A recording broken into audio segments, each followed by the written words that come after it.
नमस्कार प्यारे स्टूडेंट, आप सभी का स्वागत है हमारे यूट्यूब चैनल लेट्स डिस्कस में। प्यारे स्टूडेंट, जैसा कि स्क्रीन पर देख रहे हैं, आज हम डिस्कस करने जा रहे हैं क्लास 10th का विषय हमारा विज्ञान होगा, जो कि वर्कशीट नंबर 74 है और 24 जनवरी 2022 के लिए है। तो आज हमारा चैप्टर फिर से कंटिन्यू है प्यारे स्टूडेंट, अनुवांशिकता एवं जैव विकास। ठीक है, तो चलिए इसे हम कंटिन्यू अच्छे से समझते हैं। यहाँ इस पिक्चर को आप देखिए। इस पिक्चर में आपको एक्स गुणसूत्र दिखाया गया, तो ये साइज है, ऐसा एक्स गुणसूत्र होता है और ये वाई गुणसूत्र इस तरह का होता है, राउंड होता है वाई गुणसूत्र, और ये हमारा डीएनए है। ठीक है, तो चलिए हम इसे अच्छे से समझते हैं। मनुष्य की प्रत्येक कोशिका में 23 जोड़े गुणसूत्र होते हैं, यानी 46 होते हैं। ठीक है, इन 23 जोड़ों में से 22 जोड़े ऑटोसोम कहलाता है, ऑटोसोम जिसका यूज बहुत कम है। ठीक है, मतलब एटलीस्ट जो है ना, बच्चे जन्म देने में तो उसमें इनका यूज नहीं है। ठीक है, और एक जोड़े लिंग गुणसूत्र का होता है, जो व्यक्ति के लिंग का निर्धारण करते हैं। पुरुष में लिंग गुणसूत्र की जोड़ी को छोड़कर मानव गुणसूत्र के सभी जोड़े पूर्ण है, यानी इन लिंग गुणसूत्र के लिए महिलाएं समयुग्मजी होती है, क्योंकि उनमें दोनों समान होते हैं। यानी आप याद रखिएगा डियर स्टूडेंट, फीमेल में XX होता है और मेल में YXY होता है, जो गुणसूत्र होता है। ठीक है, तो जैसे ये एक्स और ये एक्स कॉम्बिनेशन करता है तो ये गर्ल पैदा लेती है। ठीक है, और ये एक्स और ये वाई कॉम्बिनेशन होता है तो ये बॉय पैदा लेता है। तो ये मदर में होता है, ये फादर में होता है, याद रखिएगा। ठीक है, फादर में एक्स वाई दोनों होता है, मदर में सिर्फ XX होता है। ठीक है, तो दूसरी ओर पुरुष में युग्मज होते हैं, क्योंकि उनके पास एक्स के साथ एक छोटा गुणसूत्र वाई होता है, यानी XY। इससे पता चलता है कि केवल एक ही प्रकार की युग्म का उत्पादन कर सकती है, और एक्स, जबकि नर दो प्रकार के युग्म का उत्पादन कर सकती है, एक्स और वाई। ठीक है, नर दो प्रकार के युग्म में एक्स और वाई, यानी युग्म के निर्माण के दौरान एक बच्चे को हमेशा माँ से एक्स गुणसूत्र प्राप्त होता है, लेकिन बच्चे का लिंग पिता से मिले उस गुणसूत्र से निर्धारित होता है।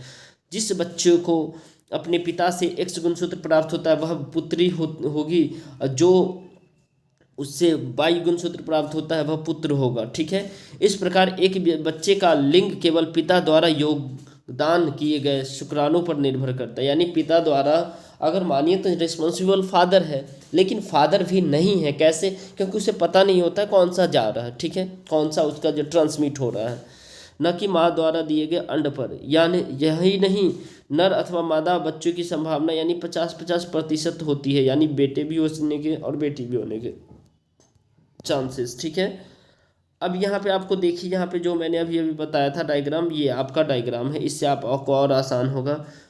देखिए, ये जो 44 होते हैं ऑटोसोम होते हैं, इसका जो है ना यूज इस एटलीस्ट बच्चे पैदा करने में नहीं होता। ठीक है, तो ये XY होता है पिता में और XX माता में होता है। ठीक है, तो जैसे ही ये X होता है, ठीक है, ये X पिता का और X माता का, तो ये दोनों मिलाने के बाद ये क्या होता है, पुत्री जन्म लेता है। और जैसे ये Y होता है पिता का और माता का X होता है, तो ये दोनों मिलाने के बाद पुत्र जन्म होता है। तो ये 50% चांस है पुत्र और पुत्री का जन्म लेने का। ठीक है, अब आपको यहाँ पे और कुछ समझना है प्यारे स्टूडेंट।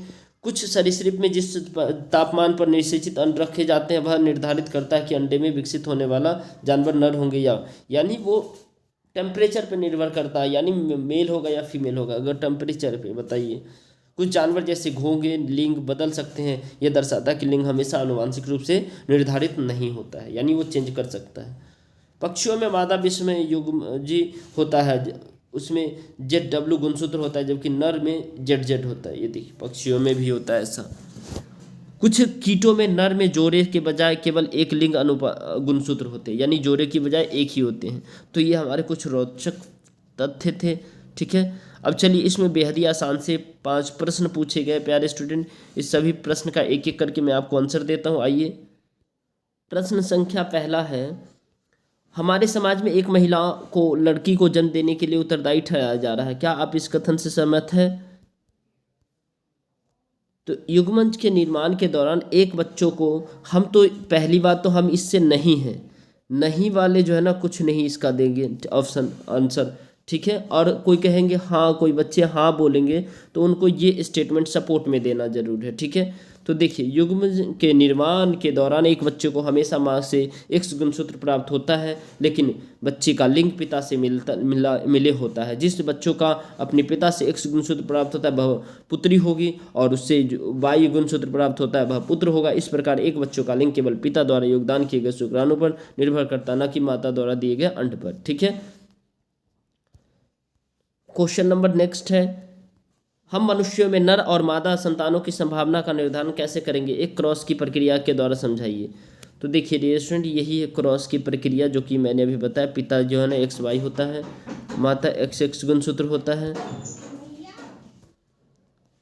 तो यहाँ पे पिता से अगर एक्स मिलेगा और माता से भी एक्स मिलेगा तो पुत्री जन्म लेगी, और पिता से अगर वाई मिलेगा और माता से एक्स मिलेगा तो पुत्र जन्म लेगा। ठीक है, तो आई होप कि आपको ये समझ में आ गया डियर स्टूडेंट, ये डायग्राम भी। अब नेक्स्ट क्वेश्चन पे चलते हैं।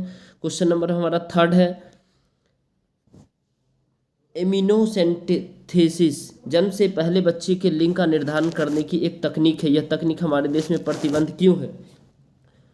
ये डियर स्टूडेंट ऐसा है जो इसमें जो है ना अल्ट्रासोनिक साउंड होता है जो कि डिटेक्ट करता है माता के गर्भ में जो बच्चे मेल है या फीमेल है। ठीक है, तो ये साउंड के थ्रू पता चलता है, बट इसको बैन किया गया है। क्यों बैन किया गया? बैन इस अधिनियम से प्रसव यानी जो प्रेगनेंसी होती है पूर्व, उससे पहले लिंग निर्धारण कर लिया जाता था।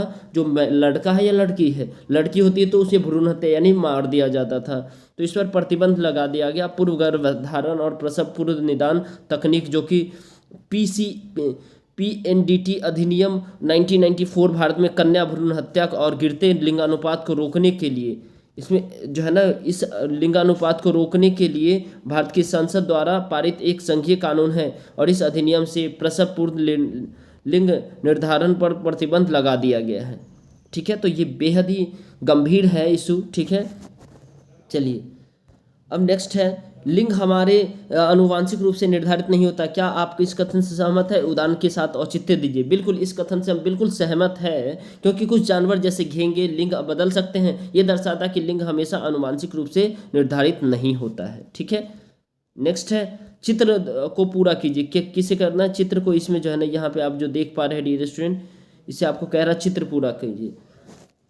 तो अगर आप हमारे चैनल पे नए हैं तो हमारे चैनल को ज़रूर शेयर कर दीजिए, वीडियो को लाइक कीजिए और अपने दोस्तों तक शेयर ज़रूर कीजिए डियर स्टूडेंट। और टेलीग्राम का चैनल का लिंक डिस्क्रिप्शन बॉक्स में, वहाँ से आप ज्वाइन हो लीजिए ताकि आपको लेटेस्ट अपडेट मिलता रहे। ठीक है, तो चलिए लेटेस्ट अपडेट आपका मिलता रहे इस लेकर के जो है ना डियर स्टूडेंट आप इस चैनल को पे बने रहे और ज़्यादा से ज़्यादा शेयर करें। और सभी भी वीडियो का जो है ना आपको इस चैनल पे मिल जाएगी, जो भी वर्कशीट की आती है और साथ साथ में जो भी इंपॉर्टेंट होती है। तो चलिए लास्ट क्वेश्चन देख लेते हैं। यहाँ पे आपको वैकेंट फिलअप करना था, तो यहाँ एक्स यानी ये XX ये मादा के पास XX होता है और फादर के पास, पिता के पास XY होता है। तो जैसे ही X और ये X मिलता है तो ये मादा होता है, और ये Y और ये X में गुणसूत्र मिलता है तो XY यानी नर, यानी यहाँ पे लड़की पैदा होगी, यहाँ पे लड़का पैदा होगा। ठीक है, तो चलिए फिर मिलते हैं अगले अपडेट के साथ। तब तक के लिए bye bye, take care, have a nice day.